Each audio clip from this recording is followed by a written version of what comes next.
So how did I meet Ross? Again, I don't know if you care about this, but you know what the heck? I'll throw it in there. I'll name it like this, and then you can ignore anything you want to ignore. So I met Ross in 83, 84 when Mark came up with the PH crew, and we were in this dumb band that I was trying to, get together called National Assembly. We were playing a dorm battle of the bands or what, I don't know, whatever. So that was the weekend they came up when I met all those guys the first time. And then, of course, years and years later, ran into Ross when I was in between missions, humanitarian aid missions, and over at the Veermar house, basically. So since Ross and Mark were lifelong friends, and I was sort of a new friend of 20 years or so, for Mark it seemed normal that we should meet and hang out and see if we get along, because your friend is my friend. So basically Ross and I had a similar code of honor in many things, and I think he was a little concerned about how I was going to judge him or take him or something like that, because I remember talking to him about it, and it was mostly when we got together in Jackass Meadows. I'll show you those pictures and videos where we talked about stuff, and I basically told him, dude, if you're Mark's friend and you're here at Jackass Meadows, then that means you're my friend, and you're in my Jackass Meadows, wherever my Jackass Meadows might be. You know what I mean? Yep. So basically, we talked a little, got to know each other a little bit from there, and then over the next few years, as I was in and out of the country and cruising around, we'd hook up around, Miles and Mark's world and talk, and eventually we tried to do some music stuff together. We were trying to, get a group together where we would perform eventually on stage, but Ross wasn't really into doing that, but at least I wanted to, get some albums out there and learn how to play my guitar and just do something creative, because I've been missing that for a while. So you'll see the videos and listen to the Veermar studio sessions from there. And that's how we met and how we got to hang out. So it was basically, of course, through Mark, and then through Miles and music, and then as I told you elsewhere, when he came out to help me out when my mom was dying.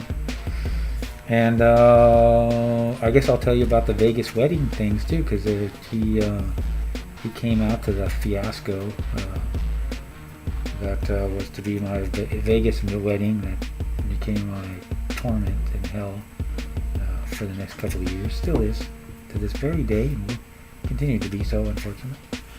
But anyways, that's not Ross's fault. He drove us out there and drove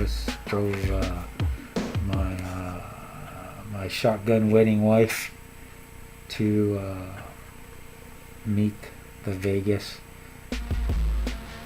dude, whatever, chaplain, and he was sweating profusely and extremely nervous. And I don't know what was going on with him. Maybe you guys on your side. It was February 14th, 2012. So I don't know what was going on with him, but he certainly wasn't his normal self, what was normal for me anyways. And he got lost a little bit, and I'm sure the two French gals with him were yelling at him and putting him under even more pressure, but he was totally stressed out walking in late, and it was just as well, because the Vegas weddings are 15 minutes, and luckily the people after us were totally late. I don't even know if they even showed up, but they were late nearly, I don't know, half an hour, 20 minutes, something, long time. in the revolving marriage door. And so when he finally showed up, he was like, ah, like out along with the girls. But it all worked out. Yeah, we hung out in Vegas for the weekend, and then went our separate ways. And I went into exile in France. And Ross and I would talk periodically on the telephone, and he would turn me on to UFO, YouTube videos, and lizard men, and we'd talk about conspiracies, and, all that kind of fun stuff. And I'll tell you about the last conversation that I had with him in a different video. But that's a sort of stream of consciousness going on. I'm certainly happy that I met Ross, and I'm happy that I have stuff around that he gave me, experiences and images. And I don't know if all of you know, but I tend to use his name when I have to be on the down low getting legal information to try and figure out my rights here in this country. I was calling myself Ross. And I just started an organization, and one of the founders and president is, of course, going to be Ross. And I'm setting up a bio for him. I think he got kicked out of Juilliard, right? For being caustic and uncooperative, and I don't know. We'll figure that out. So I'll show you the bio later. I think it's kind of funny. I think it's in honor of him, and yeah, so here's looking at you, kid.